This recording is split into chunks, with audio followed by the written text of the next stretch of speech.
Nasawi nga ang isang ginang habang nakapila sa pagkuha ng Assistance to Individuals in Crisis Situation o AIC sa Quezon City.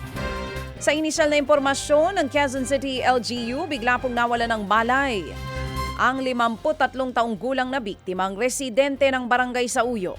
Nauntog nga po ito matapos mawala ng malay.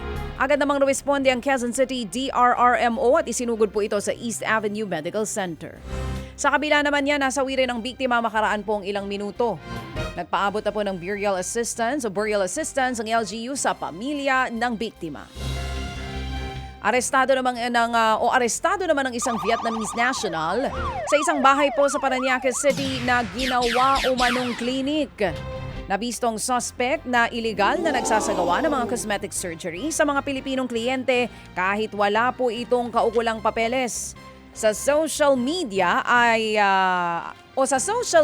referral daw ng naging kakilala ang nakukuha ang mga customer ng illegal na klinik. Mas mababa daw ang singil nito kumpara sa iba. Paalala po ngayon ng NBI sa publiko, tiyakin muna ang mga papeles na mga pupuntahang klinik bago magpa-opera. Nasa kustodiya na ng NBI ang suspect na nahaharap naman sa kasong paglabag sa Medical Act of 1959. Nanghihinayang naman ang mga residente sa mga puno sa Carino Avenue sa Maynila na pinutol para nga po bigyang daan ang gagawing expressway. Nasa 617 puno ang inaprobahang alisin. Matatamaan kasi mga puno ng gagawing Southern Access Link Expressway o SALEX na konektado po sa Metro Manila Skyway Stage 3. Ayon sa mga residente, posibleng maramdaman ang epekto ng pagputol sa mga puno sa paparating na tag-ulan. Ang sabi ng Pag-asa mga kapatid, sa susunod na linggo na po yan magsisimula. Paniniguro naman ng DNR sa kada isang punong mapuputol.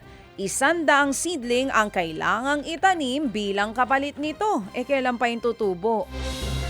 Kaya inaasahang 50,000 bagong puno ang nakatakda daw muling yumabong sa pakikipagtulungan ng kagawaran sa mga lokal na pamahalaan. Mga kapatid, patuloy po kayong tumutok sa 105.9 True FM para sa totoong balita, impormasyon, music and entertainment. Mag-subscribe sa aming YouTube channel at podcast at sundan nyo kami sa Facebook, Instagram, X at TikTok sa True Network PH. Bisitahin din po ang aming official website, truefm.ph. At panoorin din kami sa True TV Signal, Channel 19. Kami po ang 105.9 True FM.